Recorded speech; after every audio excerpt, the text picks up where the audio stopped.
is another segment of What Up. And guess what? Today I have something really interesting to tell everybody. Yeah, it's really cute. No, I'm not talking about puppies or kitties again. As much as I love them, I'm not going to talk about it. Actually, I'm going to talk about something that actually pertains to us. That's right, babies. The cute little things that just make you go, oh my god. So cute! Now, as cute as babies are, there's actually a lot about them that we don't know.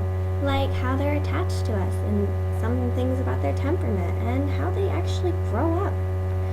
Now, as you guys know, I love to give information and make sure that people know exactly what's up. So, I'm going to tell you guys about how babies are attached to their parents and other figures of adultment. And also I'm going to talk about what's with their temper and how they grow up. Now, there's actually a form of attachment that I'd like to talk about. It's called secure attachment. And it's a bounce between exploration and play, but with staying close to your parent. And it's actually linked to confidence, doing well in school, and who your kids are going to actually end up being friends with. Now, the attachment of a child actually depends on their parents. No attachment means not being able to deal with stress when they get older. Little attachment may lead their infants to refuse to want to be around their parents, or maybe just not wanting to leave their parents, which can cause a lot of trouble, which is my next subject, temperament. Now, before I show you guys what temperament is and tell you all about it, I want to show you a clip of one of my friends and her kids, just so you know exactly what attachment looks like.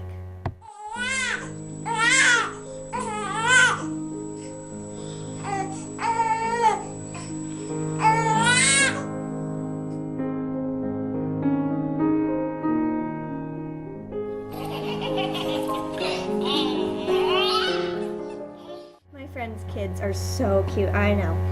But now I actually want to talk about temperament and what temperament really is. Temperament is an individual's way of responding to events and situations, and basically who they are and how they act out. It includes how sociable they are, how irritated they can get, how emotionally responsive, and all stuff like that. And some people even believe that it comes from genetics, like if your grandpa had a huge horrible temper, then maybe you'll have a huge horrible temper. A child's temperament can actually deal with his values, expectations, and style of the child's family, also known as goodness of fit. Now, what goodness of fit is basically, like I just said, expectations, values, morals, all that.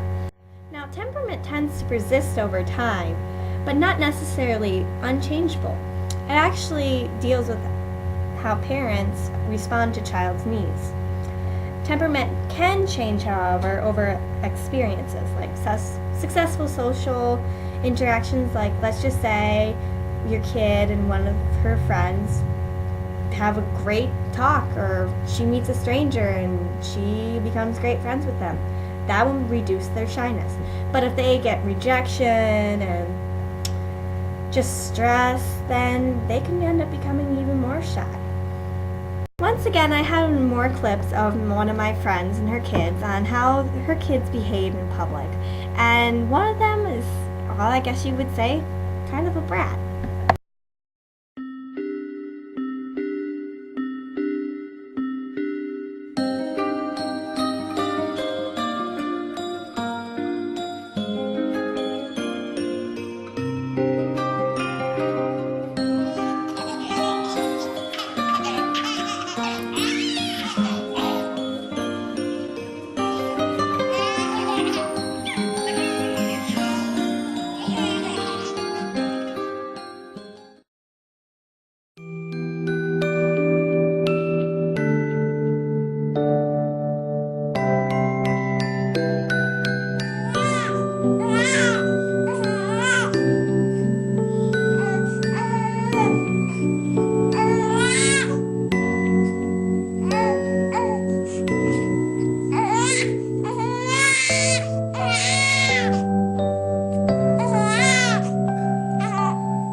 told you guys exactly what temperament is and attachment, I'd like to introduce you to one of my friends who knows quite a bit about little kids and how they physically develop. I'd like to introduce Mrs. Campbell. Thank you. Hi, my name is Mrs. Campbell. I'm going to talk to you today about physical development. Did your parents ever measure your height on a door frame? Well, mine did, so did hers. Yeah. Anyway, well, the growth, height, and weight are most obvious measures of physical development. Each person has their own rate at how they grow, both height-wise and weight-wise. Usually toddlers about ages 1 to 3, they're a little still top-heavy. They're still more bulky in the upper area. Yeah, they're not lean yet.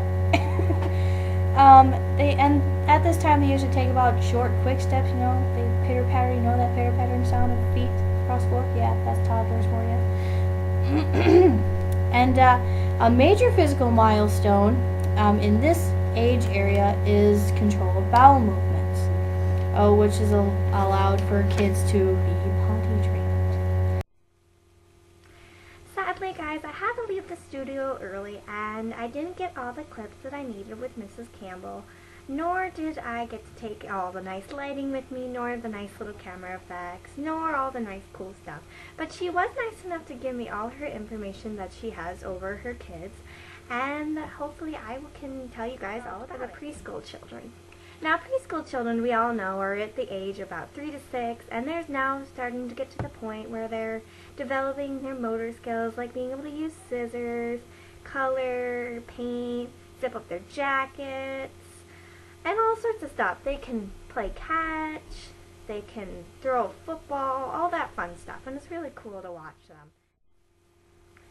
My next age category is from 6 to 9, and this is about the stage where you don't see near as many changes like motor skills and all that.